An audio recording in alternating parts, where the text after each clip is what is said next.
The old man lit his pipe with a taper from the fire. He sucked on it until the glow in the bowl had faded, and then blew a long stream of sweet-smelling blue-grey smoke between Uncle Thomas and me. He smiled, revealing crooked yellow teeth.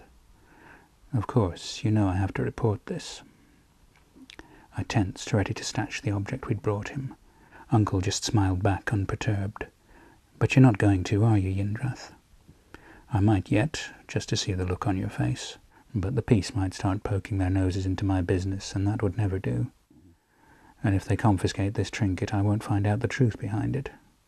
"You don't know what it is, then?" said Uncle, as though the man had insulted his mother.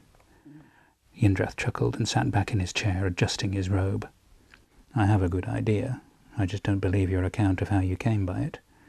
"It's the truth," I said. "Diareg's sons asked us to clear out his house, and they said we could keep half what we made." Yindrath tutted, though apparently more because his pipe had gone out. He relit it with the taper.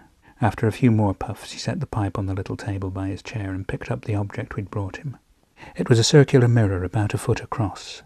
The size alone made it valuable, but Uncle was convinced there was more to it than that. Yindrath held it with the back to us, which was made of metal so blue that it was almost black. The colour was perfectly even, with no variations I could see, making it look more like a hole than anything solid. Yindrath tilted the mirror this way and that, causing the firelight to play over his face. The shifting shadows made him look like a monster from my nightmares, and I repressed a shudder. He laid the mirror on his lap. It had a surround of the same dark blue metal as the back, with 6 small rubies spaced equally. Between the rubies were inlays of gold lettering. At least I assumed it was lettering.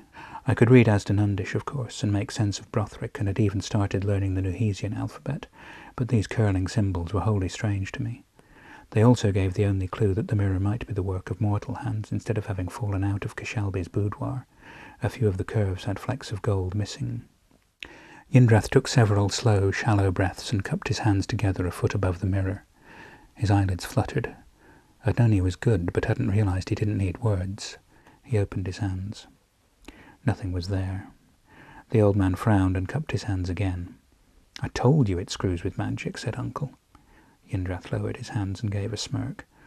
"The wind blowing the wrong way screws with your magic." Uncle snatched the mirror and stood up, carrying it to the other end of the room. "Try it now." The old man shrugged and cast his spell again. When he opened his hands, the light that he revealed was weaker than a candle and only the size of a pea. He gazed at it in mild annoyance and then clapped his hands together, extinguishing it. "So there's a lot of magic bound up in that thing. That should make it easy for the peace to find it. Which makes me wonder how it lay undetected in Diareg's attic for so many years."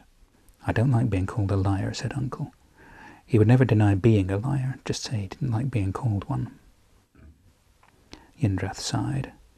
"To me," he said, "fetch me the Elangic dictionary from the middle bookcase, 3rd shelf." Elangic? The mirror was in too good a condition to be that old, surely. I levered myself out of the chair's numerous cushions and went to the indicated spot. Several other dictionaries and glossaries were on that shelf, fat volumes that might break your toes if carelessly dropped. The Elangic dictionary was a pamphlet by comparison, barely the thickness of my thumb. I took it back to him. Uncle had propped the mirror against a vase on the table. Yindrath had transcribed the inscription around the mirror's edge onto a slate. He accepted the dictionary and started flipping through it. 10 minutes passed, with the silence broken only by the sounds of Yindrath writing and turning pages, and the occasional pop from the fire. "Can't we leave him to it and come back later?" I whispered. "Come back tomorrow, and I should have learned all its secrets," Yindrath said, not looking up. "We don't mind waiting," Uncle said, grinding his teeth. "Don't you trust me?" said Yindrath. "I trust you like my cousin Tynan," said Uncle. "Didn't he cheat you out of 4,000 svara?" "Like I said, I trust you like my cousin Tynan." So we waited as the fire burned low. At Yindrath's suggestion I rebuilt it and set some red tea brewing. I preferred black, but most people couldn't afford to be choosy these days. When I'd poured it, Yindrath said, "I have a rough translation. Nothing helpful, I'm afraid. It just identifies the mirror as the property of some long-dead person from some faraway place. Fetch me the green box from the top of the right-hand bookcase." The box was leather-bound, about a foot square, and much heavier than it looked. Yindrath unlocked it with a key from his pocket and leafed through a pile of loose papers. He pulled out a sheet with 12 circles drawn on it in 3 columns of 4. Each circle had the numbers 1 to 6 written around it in a different order. "If I'm right about what this thing is, one of these will unlock it," I held my breath as Yindrath picked up the mirror and touched the rubies in the sequence indicated by the numbers around the top left circle. Nothing happened. He tried the next sequence. Still nothing happened. He muttered something that sounded rude and tried the next one. Still nothing. He tried all the rest with the same result. He shrugged and offered the mirror back to Uncle. Either it's broken or it needs a sequence that's not on this list. Couldn't you just try all possible sequences, I said. Yindrath scowled at me. It'd take weeks. Do you think I've nothing better to do? I quailed. A few hours at most. There are 720 possible ways of arranging 6 objects. 708 now that you've tried 12 that don't work. Uncle held the mirror out to me. Don't let me stop you.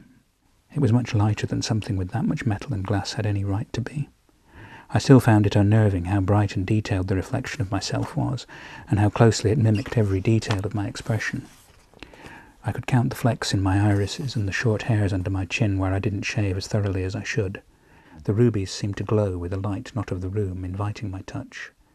708 possible sequences might not take very long to test. But how would I be sure I'd tried all of them and wasn't repeating myself? Or maybe... I showed the mirror to both of them. Would you say one of these rubies is bigger than the others? That one, said Uncle, pointing to it. But there isn't much to choose between them. Yindrath agreed. Then if it's the biggest, perhaps it's the most important and should be at the top. I rotated the mirror accordingly. I asked Uncle to call out the first sequence. The rubies seemed to yield slightly under my touch. Nothing happened. I tried the second sequence. Still nothing. I hesitated before trying the third.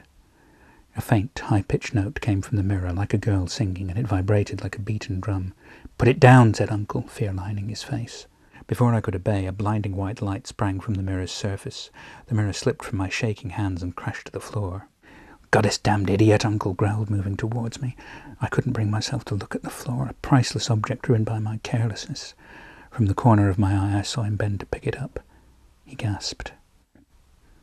"Look at this," he said, taking the mirror to Yindrath. It still glowed with a white light, stronger than the light from the fire.